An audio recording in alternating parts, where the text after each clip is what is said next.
আসসালামু আলাইকুম। সকলকে আমন্ত্রণ আনন্দ টিভি সংবাদে। আপনাদের সঙ্গে আছি আমি ফারহান আহমেদ। শুরুতেই সংবাদ শিরোনাম। বিএনপির আন্দোলনে সম্পৃক্ত হয়নি জনগণ, বললেন ওবায়দুল কাদের। চাইলেন দলটির জেলে থাকা ৬০ লাখ নেতাকর্মীর তালিকা।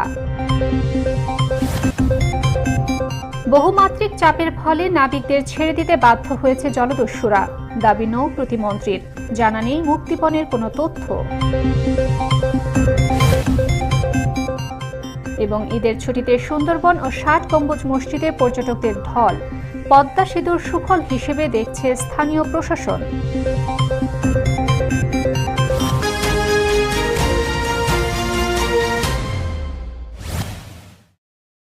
শুনছিলেন সংবাদ শিরোনাম, এবার বিস্তারিত। জেলে থাকা ৬০ লাখ বিএনপি নেতাকর্মীর তালিকা চেয়েছেন আওয়ামী লীগের সাধারণ সম্পাদক এবং সড়ক পরিবহন ও সেতুমন্ত্রী ওবায়দুল কাদের। তিনি বলেন, জেলে থাকা ৬০ লাখ বিএনপি নেতাকর্মীর নাম প্রকাশ করতে হবে, না হয় এই মিথ্যা বক্তব্যের জন্য জাতির কাছে ক্ষমা চাইতে হবে তাদের। সোমবার ধানমন্ডিতে আওয়ামী লীগ সভাপতি শেখ হাসিনার রাজনৈতিক কার্যালয়ের সংবাদ সম্মেলনে এসব কথা বলেন তিনি। এ সময় দেশের জনগণ বিএনপির আন্দোলনে সম্পৃক্ত হয়নি, ভবিষ্যতেও বিএনপি জনগণের সমর্থন পাবে না বলেও মন্তব্য করেন সেতুমন্ত্রী। তাদের আন্দোলনে সম্পৃক্ত হয়নি, সেজন্য তারা ব্যর্থ হয়েছে। ভবিষ্যতেও জনসমর্থনের অভাবে তারা আন্দোলন করতে পারবে না। আন্দোলন করার শক্তি, সামর্থ্য, সাহস সবই তারা হারিয়ে ফেলেছে। বিএনপি নেতারা ঈদে মানুষের কষ্টের কথা বললেও সেই বাংলাদেশ এখন নেই। মানুষ আনন্দে ঈদ ও নববর্ষ উদযাপন করেছে, এমন মন্তব্য করেছেন বস্ত্র ও পাট মন্ত্রী জাহাঙ্গীর কবির নানক। সোমবার সকালে ঈদের ছুটি শেষে প্রথম কার্যদিবসে সচিবালয়ে তিনি এসব কথা বলেন। আপনি দেখেন, আমি বাজার ব্যবস্থাপনার সঙ্গে গত একটি মাস, রমজান মাস জড়িত ছিলাম। আপনারাও আপনাদের ইলেকট্রনিক, আপনাদের মিডিয়ায় আপনারা প্রচার করেছেন। আমি আমার নির্বাচনী এলাকা মোহাম্মদপুর, আদাবাদ, শেরেবাংলানগরে বিকল্প বাজার ব্যবস্থা গড়ে তোলার জন্য সুলভ মূল্যের প্রতি ওয়ার্ডে ওয়ার্ডে আমি বাজার করেছি। ডেঙ্গু রোধে বাসাবাড়ির সবকিছু পরিষ্কার রাখার নির্দেশ দিয়ে সবাইকে একযোগে কাজ করার আহ্বান জানিয়েছেন স্বাস্থ্য ও পরিবার কল্যাণ মন্ত্রী ডাক্তার সামন্তলাল সেন। তিনি বলেন, ডেঙ্গু প্রতিরোধে বাসাবাড়ি সহ সবকিছু পরিষ্কার রাখতে হবে।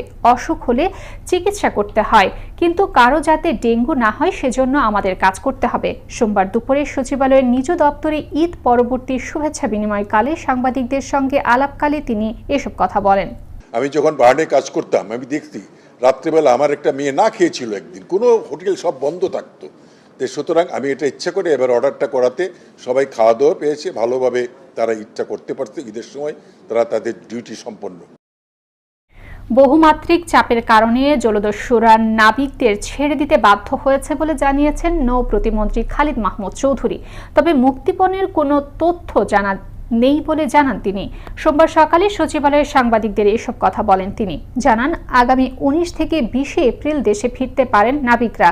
তারা চাইলে বিমানের মাধ্যমে তাদের ফিরে আনা হবে। নাবিকরা ফিরে আসলে প্রয়োজনে ওই জাহাজের জন্য মালিক পক্ষ নতুন করে নাবিক পাঠাতে পারেন। জলদস্যুদের সঙ্গে আলোচনা হয়েছে, ব্যাপারটা তা নয়।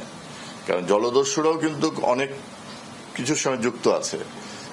আমাদের যেই সব উইং গুলো কাজ করেছে তারাও কিন্তু তাদের ওই যে রুটের কাছে চলে গেছে, এবং যে জিনিসটা বললো যে বহুমাত্রিক চাপের কাছে তারা কিন্তু বাধ্য হয়েছে এই জায়গাটায়। সবাই উৎসাহ উদ্দীপনার মধ্য দিয়ে ঈদ উদযাপন করেছে, এমন মন্তব্য করেছেন বাণিজ্য প্রতিমন্ত্রী আহসানুল ইসলাম টিটু। তিনি বলেন, ঈদের ছুটিতে 5 দিন গ্রামে ছিলেন, সাধারণ মানুষের সঙ্গে কথা বলেছেন, সবার মধ্যে একটা স্বস্তি বিরাজ করছে। ঈদের ছুটি শেষে প্রথম কার্যদিবস সোমবার সচিবালয়ে সাংবাদিকদের সঙ্গে আলাপকালে এসব কথা বলেন বাণিজ্য প্রতিমন্ত্রী। সামনে বাজেট, এই বাজেটে আমাদের মন্ত্রণালয় থেকে কিভাবে আমরা বাজেটের সহায়তা করতে পারি, বাজেটকে আরও এনরিচ করতে পারি, যার যার জায়গা থেকে আপনারা এটা করবেন। এবং সেই সাথে আমরা একটা ফাইনাল করেছি। কক্সবাজারের টেকনাফে খারাংখালী সীমান্ত দিয়ে মিয়ানমারের সীমান্তরক্ষী বাহিনী বিজিবির আরও 5 সদস্য বাংলাদেশে আশ্রয় নিয়েছেন। রবিবার রাত 11:30টায় তারা সীমান্ত অতিক্রম করে এপারে চলে আসেন। এ নিয়ে দুদিনে মোট 14 জন বিজিবির সদস্য বাংলাদেশে আশ্রয় নিল। এ তথ্য নিশ্চিত করেছেন টেকনাফ বিজিবির ব্যাটালিয়নের অধিনায়ক commander lieutenant colonel Mohiuddin Ahmed. Pohela Boishakh উপলক্ষে মাদারীপুরে প্রথমবারের মতো অনুষ্ঠিত হলো ঘুড়ি উৎসব। প্রতি বছরই ঘুড়ি উৎসব আয়োজনের দাবি জানিয়ে আসছিলেন দর্শক ও অংশগ্রহণকারীরা। এদিকে নতুন প্রজন্মের কাছে ঘুড়ি পরিচয় করিয়ে দিতে এ আয়োজন বলে জানায় স্থানীয় প্রশাসন। সব এটা দেখিনি এখানে, তো এখানে সবাই একটা উৎসব মুখর পরিবেশে সবাই এখানে এসেছে, ঘুড়ি উড়াচ্ছে, এটা খুবই ভালো লাগছে। আমাদের কালকিনি উপজেলা প্রশাসনের উদ্যোগে পহেলা বৈশাখে যে ঘুড়ি উড়ার প্রতিযোগিতার আয়োজন করেছে, এটা দেখার জন্য শত শত লোক এখানে ভিড় জমাইছে। বর্তমান প্রজন্মের ছেলেপেলেরা ঘুড়ি উড়ায় না, তাই সেই দিক থেকে যে কালকিনি উপজেলা প্রশাসন এবং স্থানীয় গণ্যমান্য কিছু ব্যক্তিবর্গ মিলে যে একটা উদ্যোগ গ্রহণ করেছেন যে ঘুড়ি উড়ানো প্রতিযোগিতা, এটাকে আমি সাধুবাদ জানাই। আলহামদুলিল্লাহ ভালো একটা উদ্যোগ নিছে, যেটার জন্য বাংলা নববর্ষকে আমরা বছরে যদি একটা দিন এরকম অনুষ্ঠান করতে পারি, এই জিনিসটা উদযাপন করতে পারি ঘুড়ি উৎসবটা, তাহলে আমাদের সবাই, আমাদের যুব সমাজ থেকে শুরু করে সবাই অনেক আনন্দ পাবে, কারণ ঘুড়ি উড়ানো একটা আনন্দের বিষয়। এই ঘুড়ি উড়ানো যে আমাদের সংস্কৃতির একটি অংশ এবং আমাদের অতীব পুরনো ঐতিহ্য, এই ঐতিহ্যকে আসলে নতুন প্রজন্মের কাছে পরিচয় করে দিতে আজকের এই ব্যতিক্রমী আয়োজন। ঈদের ছুটিতে বিশ্ব ঐতিহ্য সুন্দরবন ও 60 গম্বুজ মসজিদে নেমেছে পর্যটকদের ঢল। স্থানীয় প্রশাসন বলছে পদ্মা সেতু করেছে যোগাযোগ ব্যবস্থাকে আরও দ্রুততর, আর এতেই এই অঞ্চলটির পর্যটন কেন্দ্রগুলোতে বাড়ছে দেশি বিদেশি দর্শনার্থীদের ভিড়। বাগেরহাট থেকে শেখ শিহাবুদ্দিন রুবেলের প্রতিবেদনে আরও জানাচ্ছেন মোস্তফা কামাল তোহা। এবারের ঈদে দীর্ঘদিন ছুটি পাওয়ায় দেশ বিদেশে বিভিন্ন প্রান্ত থেকে হাজারো দর্শনার্থীদের পদচারণায় মুখরিত বাগেরহাটের বিশ্ব ঐতিহ্য সুন্দরবন এবং 60 গম্বুজ মসজিদ সহ পর্যটন স্পটগুলো। পদ্মা সেতুর বদৌলতে দেশের যে কোনো জায়গা থেকে বাগেরহাটে আসা অনেক সহজ হওয়ায় ভিড় বেড়েছে ভ্রমণ পিয়াসীদের। ঘাস দেখতে অনেক সুন্দর লাগে, রোড হাঁটতে, পোল পাড়াতে। ইতালি এবং জাপান থেকে আসা দর্শনার্থীরা বলছেন সুন্দরবনে এসে হরিণ, কুমির, বানর এবং কচ্ছপ এছাড়াও ওয়াচ টাওয়ার থেকে সুন্দরবনের সৌন্দর্য দেখে বিমুগ্ধ তারা। বইয়ের পাতায় পড়ে জেনেছেন বিশ্ব ঐতিহ্য 60 গম্বুজ মসজিদের ইতিহাস ঐতিহ্য, এবার তা নিজ চোখে দেখলেন এই দর্শনার্থীরা।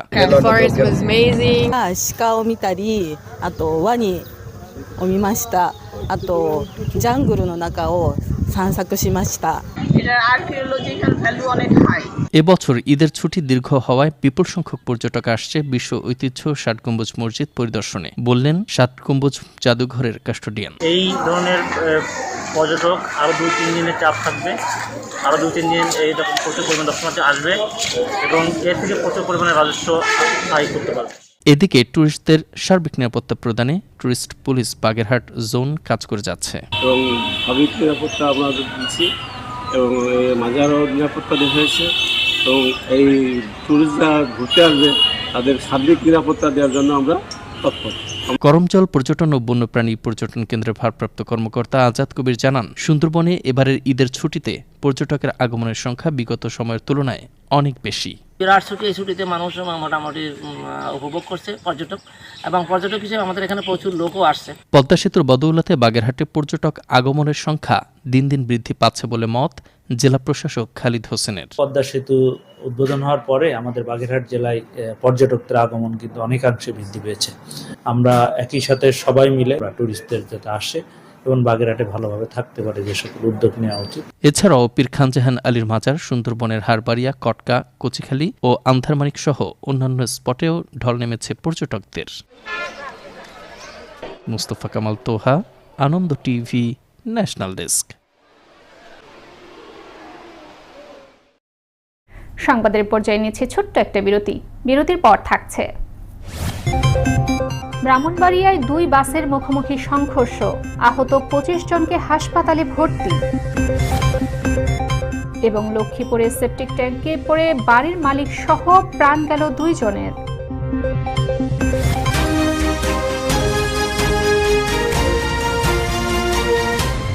যেখানে অন্যায় অবিচার দেখবা, চরম আঘাত করবা, ন্যায়ের পক্ষে দাঁড়াবা, গুরুজনকে মেনো, সৎ পথে থেকো, শৃঙ্খলা রেখো, তাহলে জীবনে মানুষ হতে পারবা।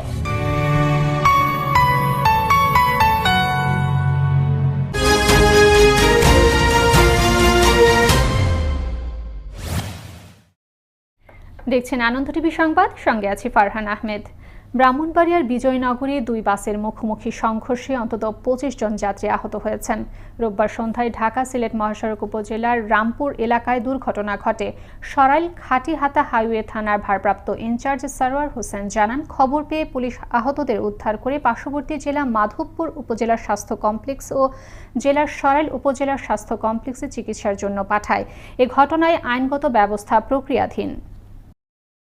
লক্ষ্মীপুরের রায়পুরে বসত ঘরের সেপটিক ট্যাঙ্ক পরিষ্কার করতে গিয়ে বিষাক্ত গ্যাসে হযরত আলী ওরফে খোকন নামের এক ব্যক্তির মৃত্যু হয়েছে। এ সময় তাকে বাঁচাতে গিয়ে সেপটিক ট্যাঙ্কের ভেতরে পড়ে বাড়ির মালিক রিয়াদ পাটোয়ারিরও মৃত্যু হয়। রবিবার রাত 8:30টার দিকে উপজেলার পশ্চিম রাখালিয়া গ্রামের নুরুল হক পাটোয়ারি বাড়িতে এ ঘটনা ঘটে।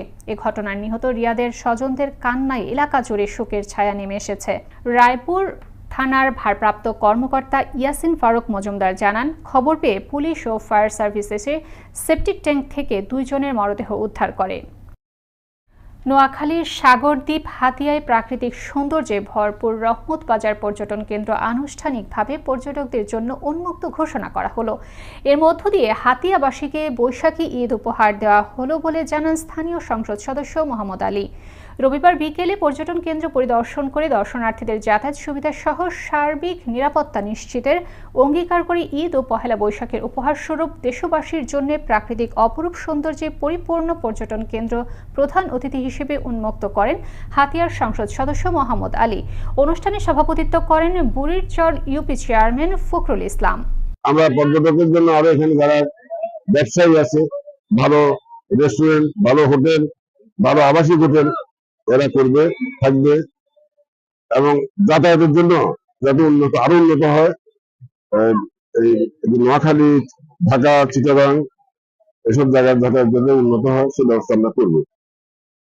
বাংলা নববর্ষ উপলক্ষে দিনাজপুরের হিলি সীমান্তে ভারতীয় সীমান্তরক্ষী বাহিনী বিএসএফকে মিষ্টি উপহার দিয়ে শুভেচ্ছা বিনিময় করেছেন বর্ডার গার্ড বাংলাদেশ বিজিবির সদস্যরা। রবিবার দুপুরে হিলি সীমান্তের 285 নম্বর মেইন পিলারের 11 সাব পিলার সংলগ্ন চেকপোস্ট গেটের শূন্য রেখায় মিষ্টি উপহার দিয়ে দুই বাহিনীর মাঝে এই শুভেচ্ছা বিনিময় হয়। BGB Hili checkpost commander Naik Subedar Delwar Hossain BSF এর ভারত হিলি চেকপোস্ট কমান্ডার বেনারসি দাসের হাতে মিষ্টি প্যাকেট তুলে দিয়ে বাংলা নববর্ষের শুভেচ্ছা জানান। এ সময় উভয় দেশের সীমান্তরক্ষী বাহিনীর নারী ও পুরুষ সদস্যরা উপস্থিত ছিলেন। আসন্ন উপজেলা পরিষদ নির্বাচন ঘিরে ঈদ পরবর্তী শুভেচ্ছা বিনিময় ও উঠান বৈঠক করেছেন মতলব উত্তর উপজেলা পরিষদের চেয়ারম্যান প্রার্থী গাজী মুক্তার হোসেন। শনিবার বিকেল থেকে রাত পর্যন্ত উপজেলার জহিরাবাদ ইউনিয়নের বিভিন্ন বাড়িতে ভোটারদের সাথে ঈদ পরবর্তী শুভেচ্ছা বিনিময় ও উঠান বৈঠক করেন তিনি। এ সময় গাজী মুক্তার হোসেন আসন্ন নির্বাচনে ভোটারদের কাছে দোয়া ও সমর্থন কামনা করেন। এ সময় মুক্তার হোসেন দাবি করেন, তারুণ্যের শক্তি কাজে লাগিয়ে আসন্ন উপজেলা পরিষদ নির্বাচনে বিজয়ী হবেন তিনি। মাঠের একটা মানুষ কাকে ভোট দিব, যে যাকে চিনে তাকেই ভোট দিব। প্রতিটা মানুষ ঘরে ঘরে আমাকে চিনে, এই কারণে তারা আগ্রহ প্রকাশ করেছে। যখন আমি বলেছি যে আমি ক্যান্ডিডেট, তারা সবাই একত্রিত হয়ে আমাকে আরো উৎসাহ তারা দিচ্ছে। স্বেচ্ছায় করে রক্তদান বাংলা মায়ের শ্রেষ্ঠ সন্তান, এই স্লোগানকে সামনে রেখে শনিবার দুপুরে সামাজিক স্বেচ্ছাসেবী সংগঠন ব্লাড ডোনার্স ইন গাইবান্ধার আয়োজনে ৪র্থতম প্রতিষ্ঠা বার্ষিকী পালিত হয়। এ উপলক্ষে পাবলিক লাইব্রেরির সামনে থেকে একটি র্যালি শহরের বিভিন্ন সড়ক প্রদক্ষিণ করে। পরে পাবলিক লাইব্রেরি মিলনায়তনে আলোচনা সভা অনুষ্ঠিত হয়। সভায় প্রধান অতিথি হিসেবে বক্তব্য রাখেন গাইবান্ধা ২ আসনের সংসদ সদস্য শাহ সারওয়ার কবির। সিরাজগঞ্জের উল্লাপাড়ার নলসন্ধ্যা উচ্চ বিদ্যালয় অ্যান্ড ভোকেশনালের 50 বছর পূর্তি উপলক্ষে সুবর্ণ জয়ন্তী পালিত হয়েছে। রবিবার সকালে 2 দিনব্যাপী নানা কর্মসূচির মধ্যে ছিল জাতীয় পতাকা উত্তোলন, অনুষ্ঠানে স্কুলের সাবেক কৃতি শিক্ষার্থী ও অতিথিদের সংবর্ধনা ও ক্রেস্ট দেওয়া হয়। এ সময় শিক্ষা প্রতিষ্ঠানটির মাঠে অনুষ্ঠিত হয় আলোচনা সভা। নলসন্ধ্যা উচ্চ বিদ্যালয়ের সভাপতি আবু সাইদ মিয়ার সভাপতিত্বে প্রধান অতিথি হিসেবে উপস্থিত ছিলেন সংসদ সদস্য শফিকুল ইসলাম শফি। দেখছেন আনন্দ টিভি সংবাদ। নিচ্ছে আরও একটি বিরতি। বিরতির পর্যা থাকছে। ইরানের বিরুদ্ধে জাতিসংঘের নিষেধাজ্ঞা আরোপের আহ্বান ইসরায়েলের এবং বুন্দেসলিগায় ওয়ার্ডার ব্রেমেনকে উড়িয়ে দিয়ে প্রথমবারের মতো চ্যাম্পিয়ন লেভারকুজেন।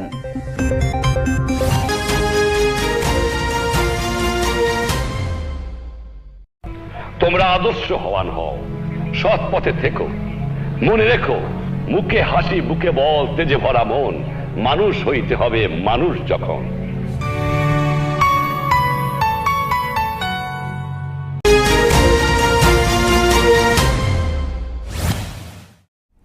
আবারও স্বাগত আনন্দ টিভি সংবাদে, সঙ্গে আছি ফারহান আহমেদ। শুরুতেই আন্তর্জাতিক সংবাদ।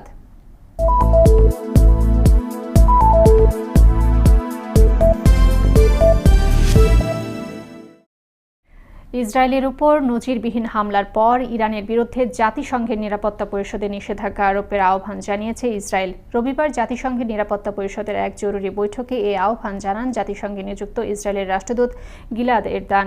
সোমবার ভারতীয় সংবাদ মাধ্যম এনডিটিভির প্রতিবেদনে এ তথ্য জানানো হয়েছে। ইসরায়েলের রাষ্ট্রদূত বলেন, এখনই সময় ইরানের উপর সর্বাত্মক নিষেধাজ্ঞা দেওয়ার, অন্যথায় অনেক বেশি দেরি হয়ে যাবে। এ সময় তেহরানের হামলাকে সন্ত্রাসী কর্মকাণ্ড আখ্যা দিয়ে এর তীব্র নিন্দা জানান তিনি। বৈঠকে উপস্থিত ছিলেন জাতিসংঘের মহাসচিব অ্যান্তনিও গুতেরেস। এ সময় তিনি সবাইকে শান্ত থাকার আহ্বান জানান। বলেন, পৃথিবী এখন আর নতুন কোনো যুদ্ধ সহ্য করতে পারবে না। এবার খেলার সংবাদ।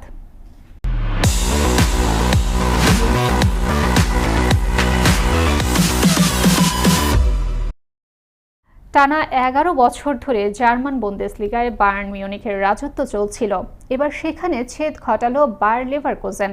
বায়ার্নের রাজত্ব ভেঙে ক্লাবটির 120 বছরের ইতিহাসে প্রথমবার বুন্দেসলিগার শিরোপা জয় করল। রবিবার রাতে ওয়ার্ডার ব্রেমেনকে 5-0 গোলে উড়িয়ে দিয়ে বায়ার্নকে 16 পয়েন্টে পেছনে ফেলে প্রথমবার চ্যাম্পিয়ন হওয়ার গৌরব অর্জন করে লেভারকুজেন। তাদের এমন জয়ে হ্যাট্রিক করেন ফ্লোরিয়ান ওয়ার্টজ। তিনি 68, 83 ও 90তম মিনিটে গোল 3টি করেন। এছাড়া 60তম মিনিটের সময় গ্রানিট শাকা ও 25তম মিনিটে পেনাল্টি থেকে ভিক্টর বনিফেস গোল করেন। এ নিয়ে টানা 29 ম্যাচে অপরাজিত থাকল লেভারকুজেন। তাতে 1993 সালের পর প্রথম কোনো শিরোপা জিতল জাভি আল নাসর শিষ্যরা। 29 ম্যাচ থেকে লেভারকুজেনের সংগ্রহ 79 পয়েন্ট। সমান ম্যাচ থেকে 63 পয়েন্ট নিয়ে বায়ার্ন আছে দ্বিতীয় স্থানে।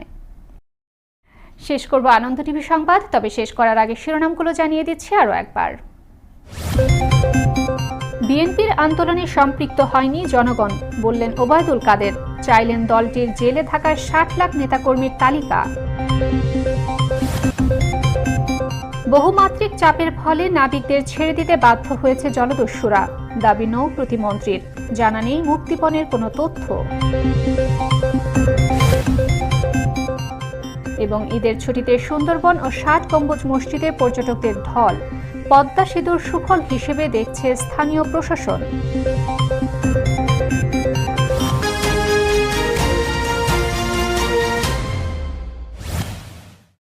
এই ছিল এখনকার মতো।